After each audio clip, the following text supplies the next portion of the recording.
주 예수 그리스도로부터 은혜와 평강이 함께 하시기를 축원합니다.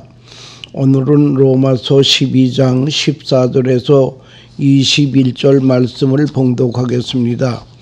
너희를 박해하는 자를 축복하라. 축복하고 저주하지 말라.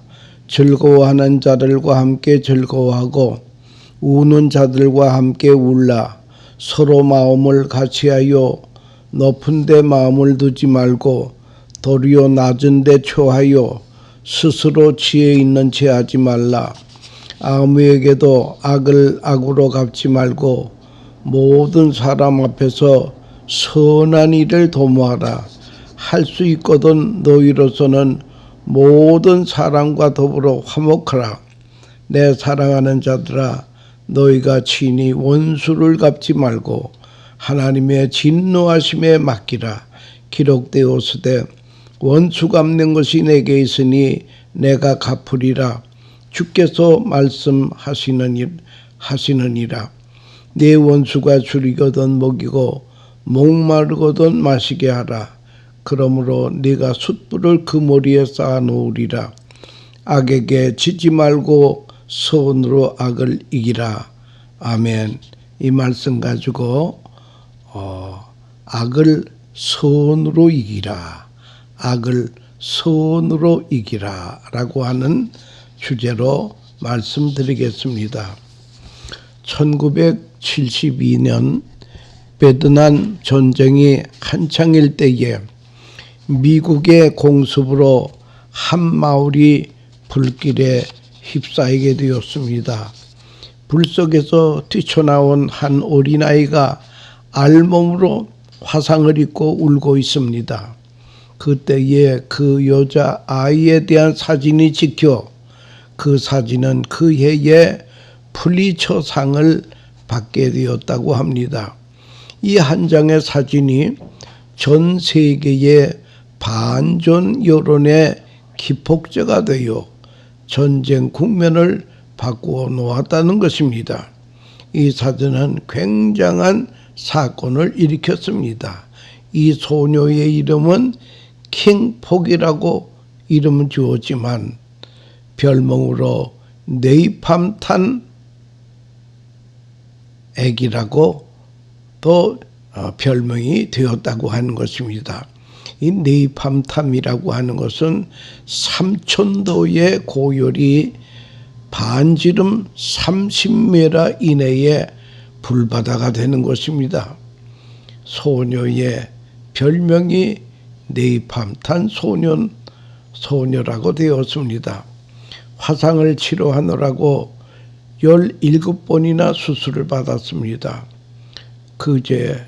이제 그녀는 50대 중반이 되었습니다. 이제는 전쟁의 공포에서 벌벌 떠는 인생이 아니라 이 어려움을 극복하고 평화운동가가 되었다고 하는 것입니다. 더 이상 공포의 어린이가 아닙니다. 그녀는 10년 넘게 UN 평화대사로 일하면서 밝은 얼굴로 모든 사람에게 평화를 전하고 있습니다. 그녀의 말 가운데 이런 말이 있습니다. 군인 역시 피해자입니다. 사랑과 용서만이 평화의 길입니다를 그는 외치고 있습니다. 도대체 전쟁이라고 하는 것은 무엇입니까? 인간 역사 이래 국가 간, 사회 간, 개인 간에 계속 싸움이 있었습니다. 인간 역사는 싸움의 연속이라고 해도 과언이 아니라고 하는 말씀이 옳시다. 그런데 크고 작은 싸움을 했지만은 피해자는 승자는 없습니다. 모두 피해자라고 하는 것입니다. 전쟁을 깊이 연구한 사람들의 결론은 이것입니다. 모두 전쟁할 때는 나라와 정의를 위하여 싸운다. 사람마다 이 구호를 외칩니다. 어느 전쟁이나 진리를 위해서 싸운다. 조국과 민족을 위해서 싸운다. 이렇게 시작이 됩니다. 두 번째는 한참 싸우다 보면 살아남기 위해서 싸웁니다. 내가 살기 위해서, 나의 생존을 위해서 남을 죽이는 것입니다. 이 절박한 상황 때문에 싸웁니다. 싸우기 위해서 그 다음에 싸웁니다. 싸워야 할 이유도 모르고 싸운다는 거예요. 이렇게 싸우다 보면 나도 모르게 싸움이 그만 체질화되고 만드는 거예요. 그리고 어느 사이에 이 전쟁을 즐기고 있다는 거예요. 우리 주위에도 입만 벌리면 욕하고 이간질하고 욕하는 것을 즐거워하는 사람이 있습니다. 이상한 인간이 되고 맙니다. 네 번째로 선으로 시작하다가 악을 척결하는 과정에서 악으로 나도 모르게 변한다고 하는 것입니다. 좋은 목적으로 시작은 했으나 방법이 잘못되어 방법이 목적을 배신하게 됩니다. 이 말은 내가 악을 척결하려다가 내가 더 악한 사람이 된다는 것입니다. 이런 것이 전쟁의 심리라고 하는 것입니다. 이런 상황 속에 우리가 살고 있다라고 하는 것입니다. 옛날 사도 바울은 로마에 있는 성도들에게 힘과 전쟁으로 싸워 평화를 이룩한 팩스 로마라는 사람들을 향하여서 편지를 씁니다. 당시 로마는 전쟁과 힘만이 평화를 가져온다라고 믿고 외쳤던 시대의 일시다. 힘의 평화를 자랑하는 로마입니다. 그런 로마에 있는 성도들을 향해 로마서를 쓰게 됩니다.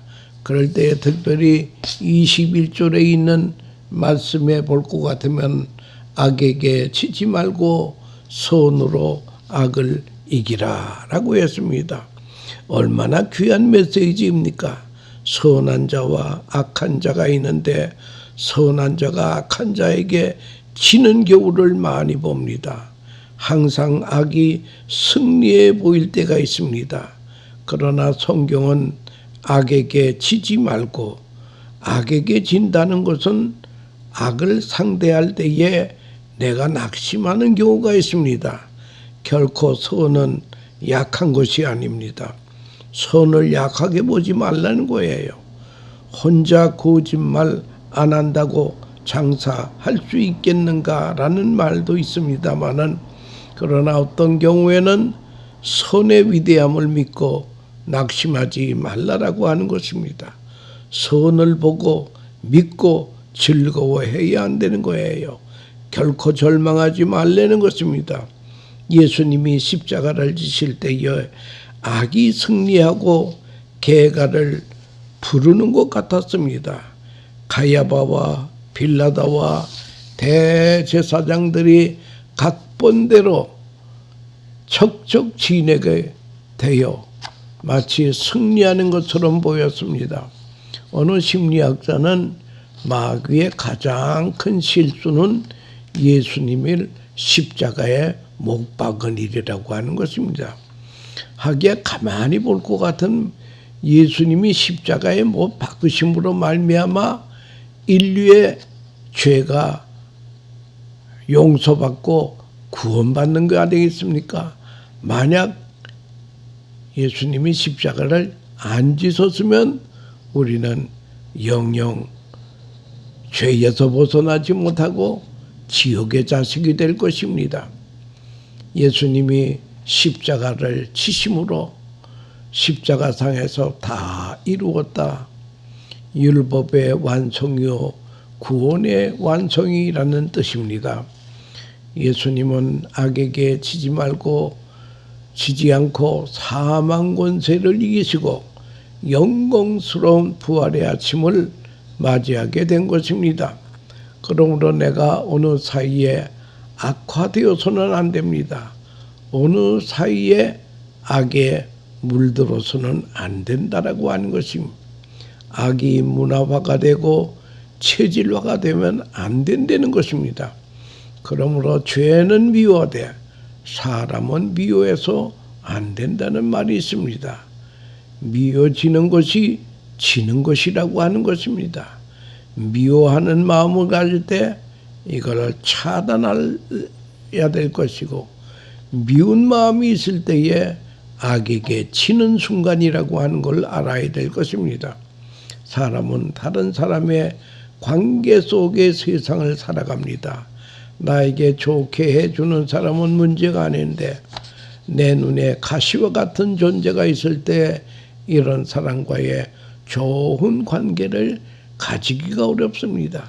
그러나 십자가의 피로 구원받은 하나님의 백성들은 이런 사람하고도 좋은 관계를 가져야 된다는 거예요. 이 좋은 관계를 가져야 될 이유가 두 가지가 있는데, 하나님과의 관계와 사람과의 관계가 연관이 됐다는 말이에요. 다시 말하면 하나님을 사랑하면 인간을 사랑하는 것이고, 인간을 사랑하면 하나님을 사랑하는 것이에요. 반대로 인간을 미워하면 하나님도 미워한다는 그런 말이 되겠습니다. 그렇기 때문에 신앙생활에 가장 중요한 것이 무엇이냐? 여러 가지 전도다, 예배다, 또는 무슨 선한 일 행하는 것이다, 뭐 이런 말 많이 합니다마는 신앙생활에 가장 중요한 것은 하나뿐입니다. 그것은 하나님과의 관계, 인간과의 관계라고 하는 것입니다. 이 십계명이라고 하는 게 무엇입니까? 1계명서부터 4계명까지는 하나님과의 관계, 5계명서부터 10계명까지는 인간과의 관계를 말하는 것이 십계명입니다. 어느 율법사가 예수님께 와서 어느 계명이 가장 큰 계명입니까? 할 때에 마음과 정성과 뜻과 힘을 다하여 주 너희 하나님을 사랑하라. 이것이 첫째 되는 계명이니 둘째는 이와 같으니 이웃을 내 몸과 같이 사랑하라. 이것이 율법이요 선지자의 온 율법의 선지자의 대강령이라고 주님이 말씀하셨습니다. 대강령이 뭐냐? 하나님 사랑, 이웃 사랑이라고 하는 것입니다. 이거 하나 할 때에 모든 율법은 다 완성이 된다라고 하는 것입니다. 그러니까 선한 일하고도 관계가 깨지면은 이게 문제가 되는 거예요. 열심으로 교회를 봉사하다가 싸움 나면 그거는 완전히 봉사가 물거품이 된다라고 하는 것입니다. 마치 이거와 같습니다. 어느 도적놈이 부잣집에 와서 많은 보석을 다 쌌습니다.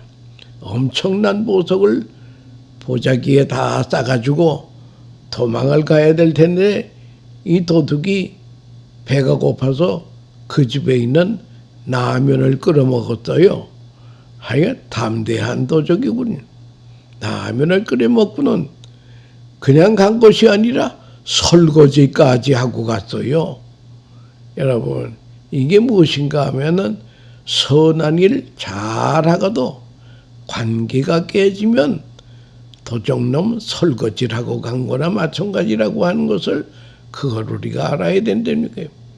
사람과의 관계가 잘못되면 하나님과의 관계도 잘못됐다고 하는 것을 알아야 될 것입니다. 그리고 다른 사람하고 불화의 관계를 가지면 내게 임한 저만한 손해가 아니라고 하는 것을 알아야 될 것입니다. 어느 가정에 시어머니를 미워하는 며느리가 있었습니다. 아이고 우리 시어머니 죽지도 않고 저렇게 오래 살아가지고 시집살이 시킨다고 막 야단입니다. 동네방에 돌아다니면서 시어머니 흉을 봅니다. 그런데 그 동네에 어느 지혜스러운 사람이 며느리에게 말하기를, 여보시오, 시어머니가 그렇게 미우면 죽일 수도 없고 그러니 어떻게 하면 되는 줄 알수 구운 밤을 꿀에 재어가지고 그것을 매일 아침 저녁으로 대접하면은 사람이 죽는데요. 그러니까 이 며느리가 시어머니 죽이기 위해서 아침 저녁으로 구운 밤을 꿀에 재워가지고 어머니에게 드리곤 했습니다. 어머니는 갑자기 며느리가 아예 효성스럽게 이렇게 해주니까 너무나 고마워서 말이요. 얼마 있더니 시어머니가 며느리한테 이야기가 애기야 내가 그동안 너에게 너무나 못되게 그랬지 미안하다. 우리 서로 잘 지내자 라고 하는 그런 얘기가 나오더라는 거예요. 이게 무엇인가 하면은 선으로 악을 이기는 방법이 바로 이 방법이라는 거예요. 좋은 관계의 비결을 성경은 말하고 있습니다. 좋은 인간관계의 비결은 17절 18절의 말씀 아무에게도 악을 악으로 갚지 말고 모든 사람 앞에서 선한 일을 도모하다 할 수 있거든 너희로서는 모든 사람과 더불어 화목하라 라고 하는 그런 이야기가 성경 말씀이 있습니다. 할 수 있거든 화목하라고 하는 말씀이 있습니다. 그래서 언제나 우리가 선으로 악을 이겨야 되겠습니다. 세상에는요 악은 악으로 선은 선으로 갚는 사람이 있습니다. 이런 사람은 그저 보통 사람이에요.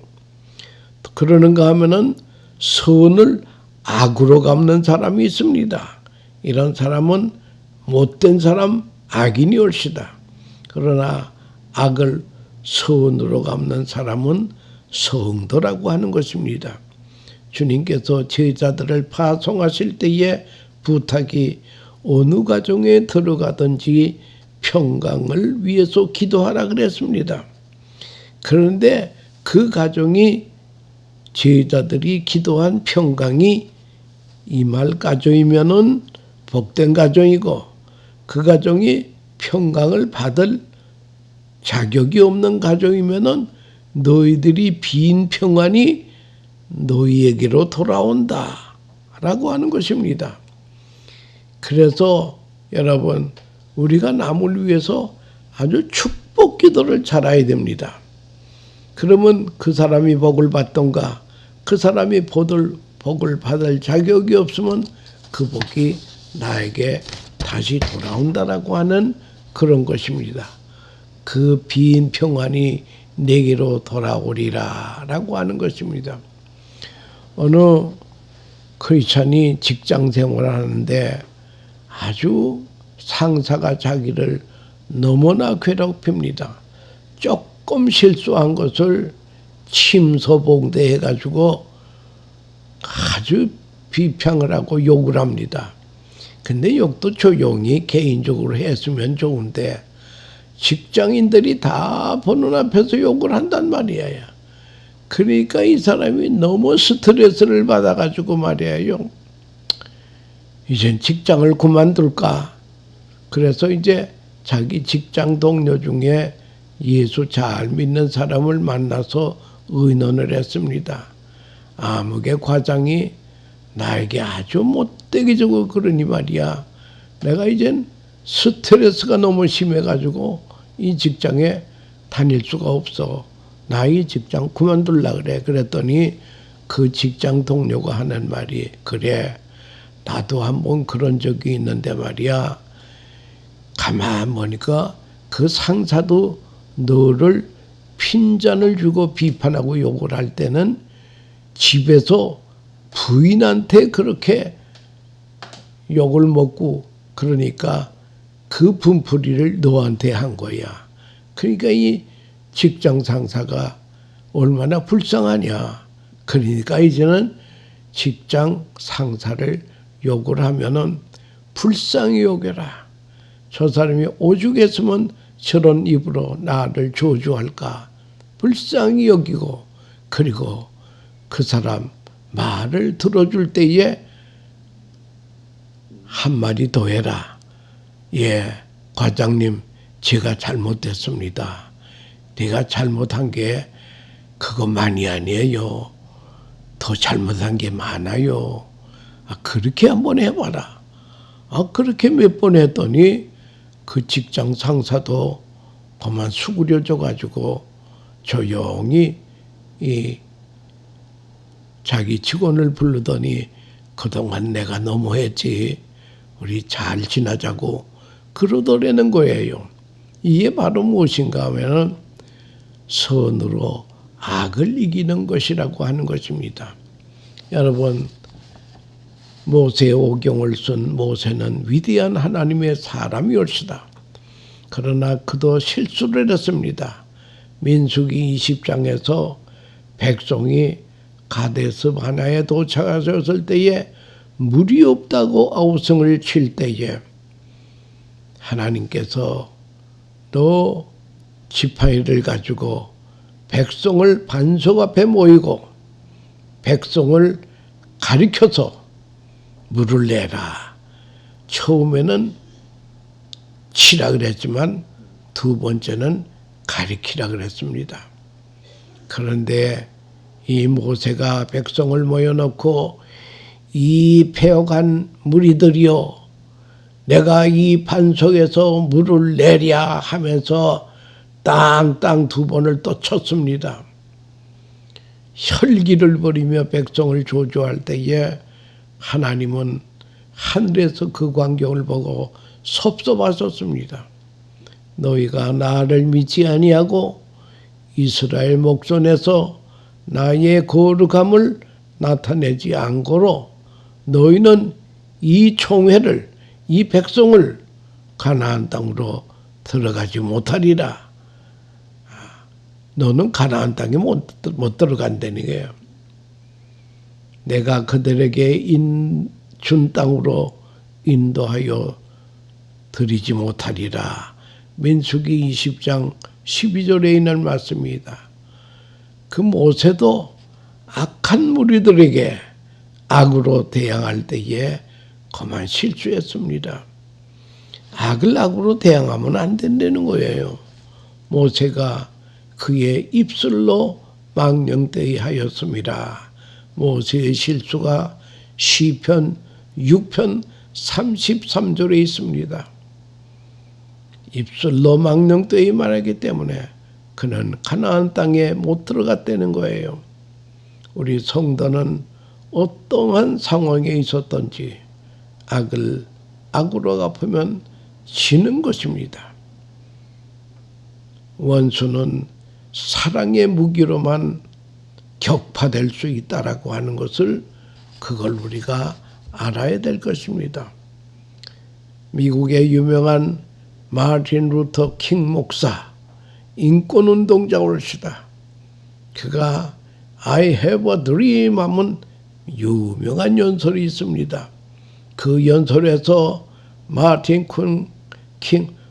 루터 킹 목사님은 네 원수가 너에게 미움의 총을 쏘면 사랑의 대포로 응사해라. 네 원수가 너에게 미움의 독잔을 마시게 되거든 사랑의 홍수로 대항을 해라.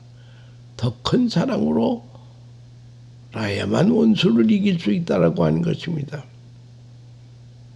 그래서 만약 어느 아버지가 아들에게 세상을 떠나면서 아들아 내 원수를 갚아다오.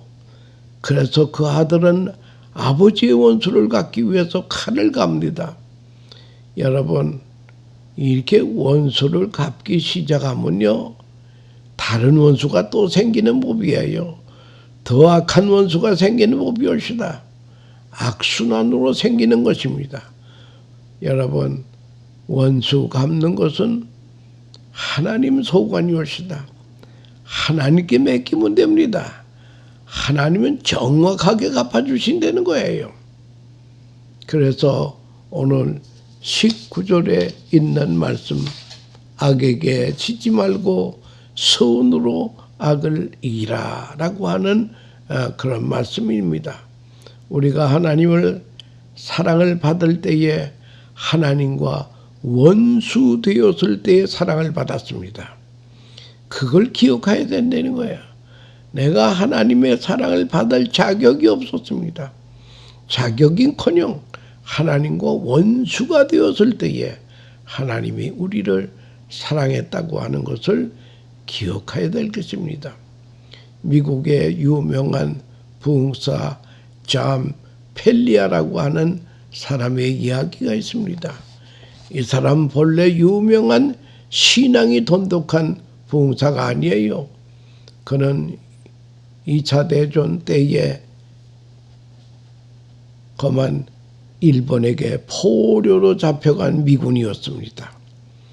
그런데 그 국제법에 의하면 포로 대우하는 법이 다 있는데 일본 사람들은 미군 포로를 얼마나 악랄하게 대하는지 말이야. 그래서 이 젬펠라라고 하는 사람은 이제 전쟁이 끝나고 내가 자유의 몸이 되면은 이놈들의 원수를 내가 반드시 갚으리라. 그런 아주 그런 마음을 가지고 살았는데 해방이 돼서 미군 포로들도 다 해방이 되었습니다. 그가 미국에 와가지고 정신병원에 입원까지 했습니다. 그는 어떻든 일본 놈, 그놈들이 나에게 그렇게 악랄하게 대우했으니까 내가 원수를 갚으리라고 하는 그러한 마음을 가지고 있었는데 그 병이 들었어요. 병이 들었는데 자꾸 병은 악화가 됩니다. 그럴 때에 어느 의사가 하는 말이 당신 그 백약이 무효인데 혹시 남을 미워하는 사람이 있어? 그랬더니 있습니다. 누구를 미워하오? 내가 일본 포로로 있을 때에 일본 간수가 나에게 얼마나 악랄하게 그랬는지 내가 그놈들은 반드시 죽일 것입니다. 그럴 때에 한자님 그 사람들을 용서해 주세요. 용서해야 당신이 삽니다. 그 말에 그가 은혜를 받고 메가도 장군의 허가를 받고 일본에 가가지고 일본의 포로들에게 가가지고 복음을 전해서 많은 생명을 구원한 젬펠레리아라고 하는 부흥사 이야기가 있습니다. 자기를 괴롭힌 일본 전법자들에게 사랑의 복음을 전했습니다. 한 젊은 농부가 이웃에 있는 늙은 농부한테 입에 담지 못한 욕을 먹었습니다. 그래서 이 젊은 농부가 이놈의 늙은이 그래 저기 늙은이의 농부 밭에다가 밤에 나와가지고 쫀슨 잡초씨를 말이야 그 논에다가 잔뜩 뿌려놨습니다. 그랬더니 잡초가 무성하게 자랐단. 그런데 얼마 있다가 공교롭게 늙은 농부의 딸하고 이 젊은 농부가 결혼을 하게 되었습니다. 결혼을 했는데 이 늙은 농부가 결혼한 사위와 딸에게 땅을 주는데 내가 저 땅은 너희들에게 결혼 선물로 주노라. 줬는데 그 땅은 무엇인가 하면은 이 젊은 농부가 잡초씨를 뿌린 땅이라는 거예요. 그래서 이 젊은 농부도 한탄을 했다는 그런 말이 있습니다. 여러분, 남제비가 제제비라는 말이 있습니다. 남에게 선을 베푸면 선한 것이 오는 것이고 남에게 악을 베푸면 악의 시가 온다고 하는 것을 알아야 될 것입니다. 그래서 성경은 말합니다. 사람이 무엇으로 심든지 그대로 거두리라. 좋은 씨를 빌어야 됩니다. 악을 미워하되 죄인은 사랑하라고 하는 말이 있습니다.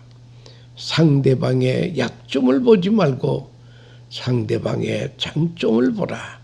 그래서 성경 말씀은 사랑이 뭐냐? 사랑은 허다한 허물을 덮느니라. 허다한 허물을 덮는 것이 사랑이 옳시다. 예수님은 모진 십자가의 고난 속에도 저희들을 사하여 주옵소서 불쌍히 여기는 마음을, 이 바로 예수님의 마음이라고 하는 것을 알아야 될 것입니다. 오 성경이라는 사람이 품 위의 재구성이라는 책을 썼습니다.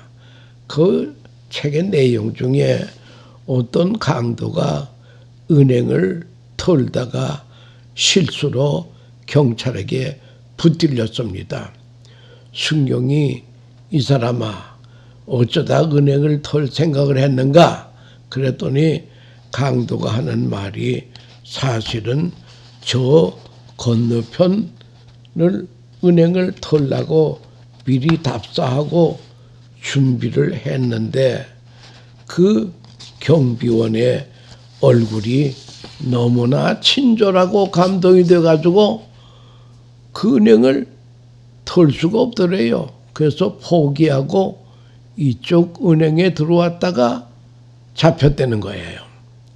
강도도 밝은 얼굴에는 감동이 됐다는 거예요. 연세대학교 사회복지학과 김재욱 교수라고 하는 말이 거기 세브란스 병원에 입원한 환자들, 특히 암으로 입원한 환자들에게 이제 다 모여놓고 여러분 건강하고 싶지요? 빨리 병원을 퇴원하고 싶지요? 암이 치료되고 싶지요? 다 그렇다는 거예요. 그러면 이제부터 석 달 동안요 기회를 줄 테니까 이 세 마디 말만 열심히 하세요. 뭐라고 하느냐? 감사합니다. 사랑합니다. 미안합니다. 감사합니다. 사랑합니다. 미안합니다. 이 말만 그저 하루에도 수백 번씩 하라는 거예요. 그래서 그렇게 열심히 환자들이 의사가 시키는 대로 교수가 시킨 대로 했더니 그 결과는요. 산화성 스트레스가 50% 감해지고 항산화성 능력이 30%가 증가했다. 이 임상 결과가 그렇게 말해주는 것입니다. 여러분 감사합니다. 사랑합니다. 미안합니다. 이 친절한 말 한마디가 암도 치료가 되더라는 거예요. 1991년 존스 홉킨스 대학 의학부에서 발표에 의하면요. 지구상에 인류가 겪고 있는 질병이 3만 6천 가지가 된대요. 이 질병의 모든 원인은 활성산소라고 하는 것입니다. 여러분이 활성산소라고 하는 것은 무엇인가 하면은 쉽게 말하자면 우리가 밥을 먹으면요. 대변으로 나와야 됩니다. 또 소변으로 나와야 됩니다. 그런데 이게 나오질 않아요. 거기서 썩어버리고 말하면은요. 이게 병이 된다는 거예요. 이 활성산소. 이게 만병의 근원이라고 그렇게 연구가 발표됐는데요. 그래서 활성산소를 중화시키는 여러 가지 약들이 나왔습니다마는 노화의 주범도 이 산화성 스트레스 활성산소라는 거예요. 그런데 감사합니다, 사랑합니다, 미안합니다 이것더니 이게 그 활성산소가 50%가 감해졌다는 거예요. 그 대신 활성산소 항산화성 능력이 30%가 증가가 됐단 말이야.